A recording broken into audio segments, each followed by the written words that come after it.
सर्व मंगल मांगल्ये शिवे सर्वार्थ साधिके शरण्ये त्र्यंबके गौरी नारायणी नमोस्तुते।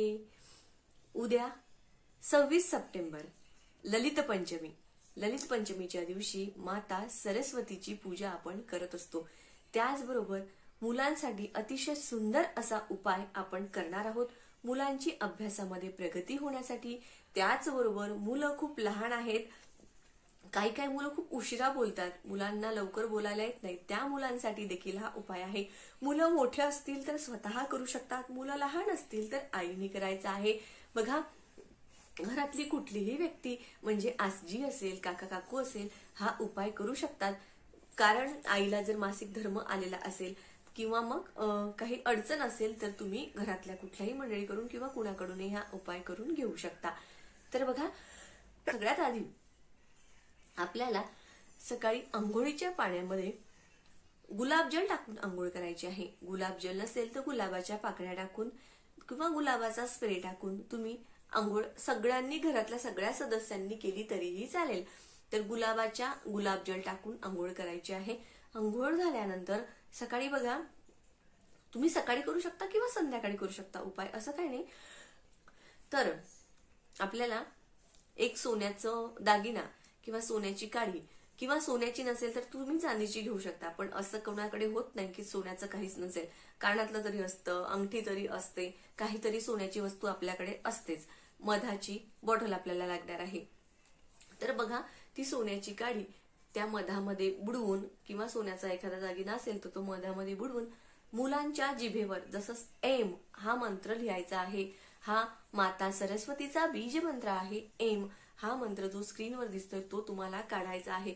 आता काही मुलं अजिबात ऐकत नाहीत की नाही, मला असलं काही करायचं नाही, माझ्यासाठी असलं काही करू नको, काढू देत नाहीत जिभेवर। जर जी मुलं काढू देत असतील तर त्यांच्या जिभेवर तुम्ही स्वतः काढा। जी स्वतःहून काढायसाठी तयार असतील त्यांना स्वतःहून काढू द्यात, किंवा ज्यांना अजिबातच आवडत नाही की असलं माझ्यासाठी काही करू नको असे मुलं असतात बरेच, तर त्यांच्या आईने एका ग्लासमध्ये पाणी घ्यायचं आणि त्यावर एम काढायचा। मधाने ग्लासमध्ये पाणी घ्यायचं, सोन्याचा दागिना मधामध्ये बुडवायचा आणि त्या पाण्यावर एम काढायचा। आता ते पाण्यावर काढतोय तर तो काही व्यवस्थित काढला जाणार नाही, त्यामुळे चिंता करायची नाही। मनाभावापासून एम हा त्या पाण्यावरती काढायचा आणि ते पाणी त्याला प्यायला द्यायचं। आता उद्या ललित पंचमी असल्यामुळे आपल्याला सरस्वती मातेचं पूजन देखील करायचं आहे। तुमच्या घटाजवळ किंवा तुमच्या देवघराजवळ तुम्ही माता सरस्वतीचा फोटो असेल, मूर्ती असेल तर ती छानपैकी तिची पूजा वगैरे तुम्ही करू शकता। नसेल हरकत नाही, सरस्वती यंत्र एकदम सोपं आहे, स्क्रीनवर देते तसं तुम्ही एका कागदावर, पाटीवर काढा, नोटबुकवर काढा, पाटावर रांगोळीने काढा, कशानेही काढा आणि त्याची हळदी कुंकू अक्षता धूप दीप दाखवून पूजा करा। झालं। आता हे झालं। आता तुम्हाला काय करायचंय, एक तांदळाचा उपाय सांगते। तर हे बघा, आपल्याला वर्षातनं एकदाच हा उपाय करायला संधी मिळते। ललित पंचमी नवरात्रीमध्ये ही एकदाच संधी आपल्याला मिळत असते, त्यामुळे आपल्या मुलांच्या चांगल्या भवितव्यासाठी आपण हे करत असतो। तर तुम्हाला एक प्लेट घ्यायची आहे, कुंकू ओलं करायचं आहे।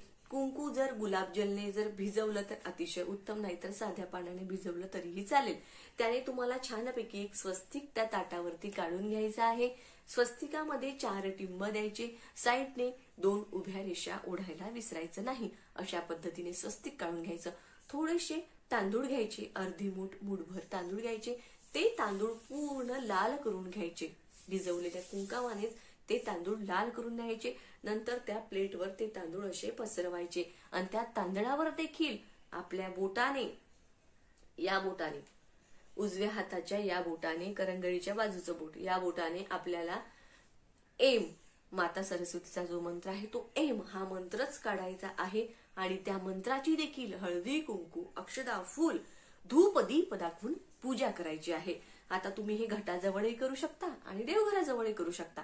त्यानंतर आपल्या मुलांना, मुलं ऐकत असतील तर त्यांना येत असेल तर त्यांना माळ द्या आणि 108 वेळा एम या मंत्राचा जप करायला सांगा, किंवा मुलं लहान असतील तर मुलाला मांडीवर घ्यायचं आणि 108 वेळा एम या मंत्राचा जप करायचा। वर्षातनं एकदाच केला जाणारा अतिशय सुंदर असा उपाय प्रत्येक आईने आपल्या मुलांसाठी करायचं आहे. आई करू शकत नसेल तर वडिलांना सांगा, वडील नसतील करू शकत तर आजी आजोबा देखील करू शकतात, काका काकू करू शकतात. कुणीही आपल्या मुलांसाठी हा उपाय मनाभावाने करू शकतं. आणि त्याचबरोबर बघा, उद्या शुक्रवार आहे, त्यामुळे तुम्ही केस देखील धुवू शकता. मुलगी असेल तर तिला देखील केस धुवायला सांगा, कारण शुक्रवारच्या दिवशी आवर्जून महिलांनी केस हे धुवायलाच पाहिजे. मुलं असतील तर ते रोज धुतातच, त्यांचं काही नाही, पण महिलांचं सांगते शुक्रवार आहे.